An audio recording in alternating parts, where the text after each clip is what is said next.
Arabia is likely to be part and parcel of that attack. If that attack takes place,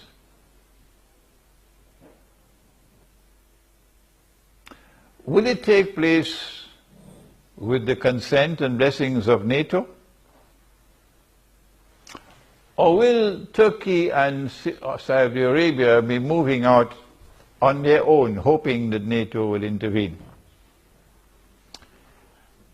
That's the question I cannot answer. I don't think anyone can answer that question.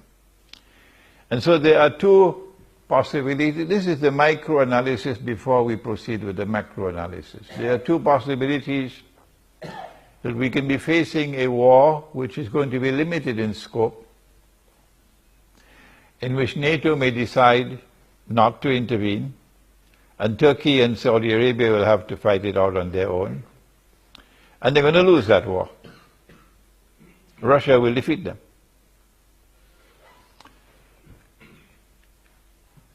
If such a scenario, and now I have to choose my words with particular care,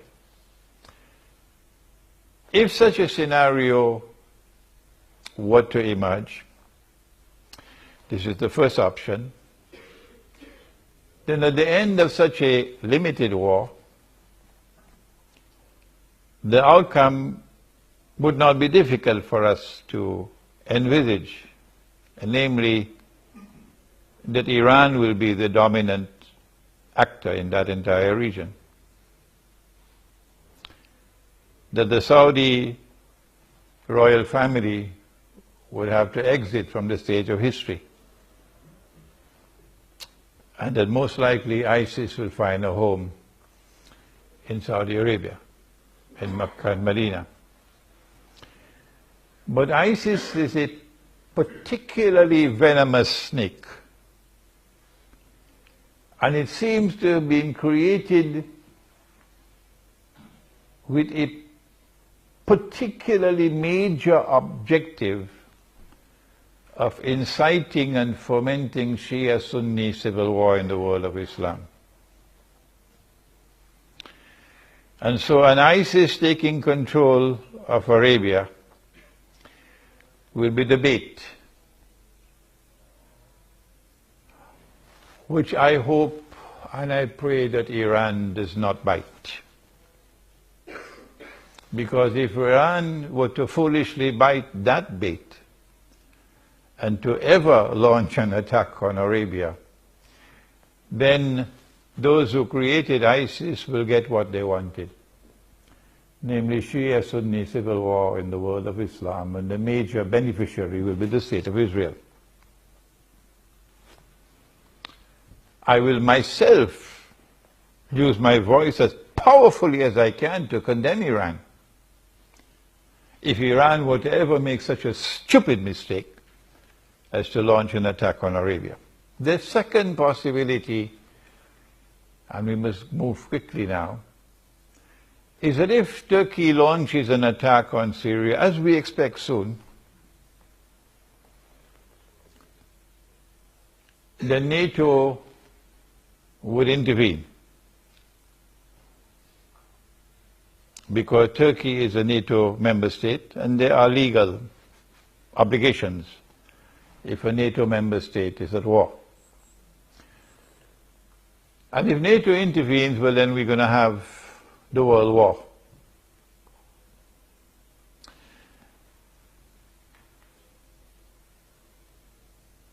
If the world war takes place, of course it's going to be nuclear war. And if it's nuclear war, then only the nuclear scientists really will be able to tell us what's going to happen to the world if a nuclear war takes place.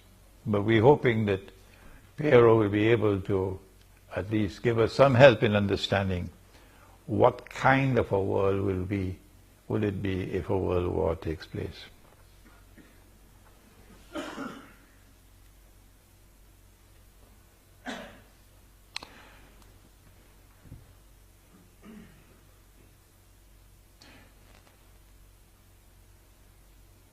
And now for Islamic eschatology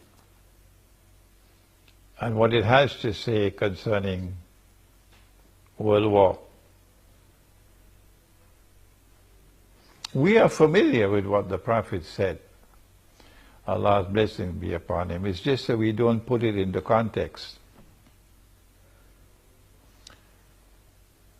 Prophet Muhammad, Allah's blessings be upon him, said that the river Euphrates will one day uncover a mountain of gold. And people will fight for that gold. And 99 out of every 100 who fight for the gold would be killed. And each would say, I will be the one who will survive. But those who believe in the one God should not touch that gold.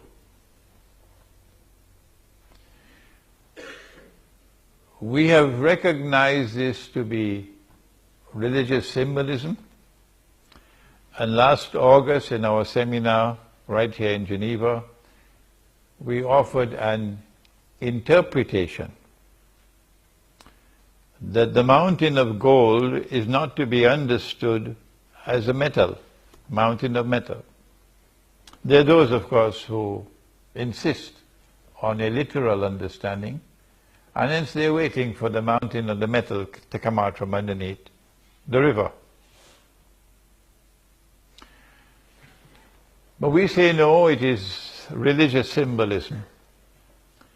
And in 1974, an ocean of oil underneath the river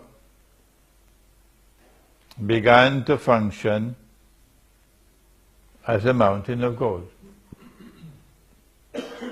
An ocean of oil underneath the river Euphrates began to function as a mountain of gold. When? How? When Henry Kissinger got King Faisal to agree to this amazing request that oil should be sold